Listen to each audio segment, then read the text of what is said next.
Wizara ya Afya, MSD na hospitali zetu zote ni lazima tuweke vipaumbele vya kununua dawa kufatana na matumizi yake. Hii story ya baadhi ya maeneo mwananchi kupata vipimo vyote alafu hospitali kubwa ya serikali ya nchi kubwa kama Tanzania anaambiwa dawa haipo, nenda kwenye kioski kule ndio upate dawa. Hii sio story inayopendeza. Linawezaje duka binafsi lipate dawa ambayo serikali haiwezi kupata?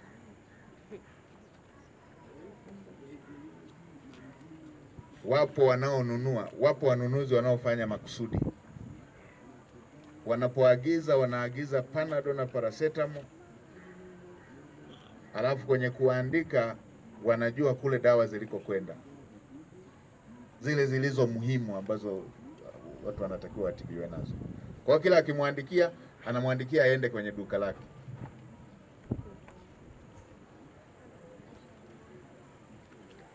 Kama duka binafsi linaweza likapata dawa hizo, hospitali zote, maduka yetu yote na yenyewe yawe na dawa.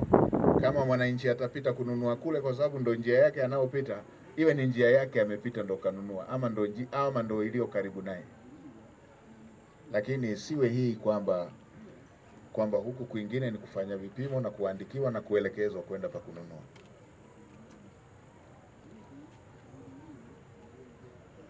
Mheshimiwa Rais, na mimi najua hili, Mheshimiwa Rais ametumia fedha nyingi sana kwenye vifaa na dawa. Hatuwezi tukawa na uhaba wa dawa muhimu ambazo mtu binafsi kwenye duka lake anaweza akazipata. Kwa hiyo hili nasemea kwa wizara, MSD na hospitali zetu zote.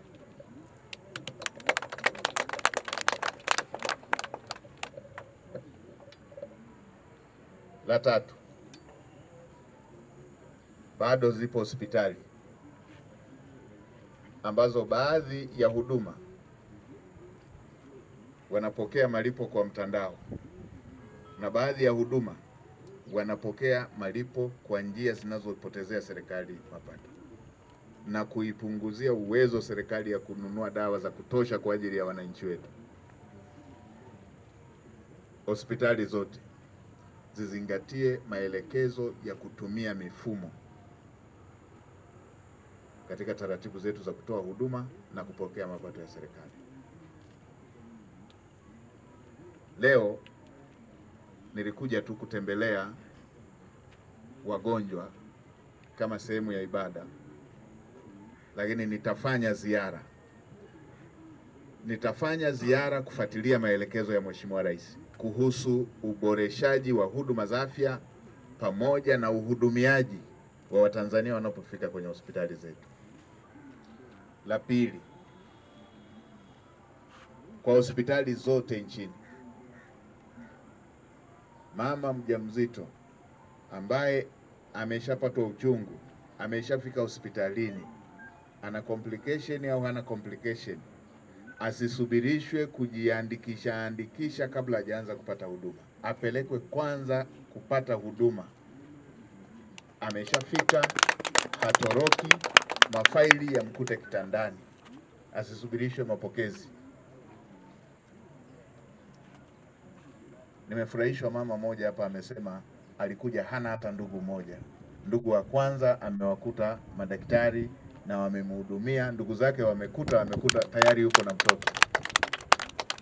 Hicho ndicho Dr. Samia anachotaka.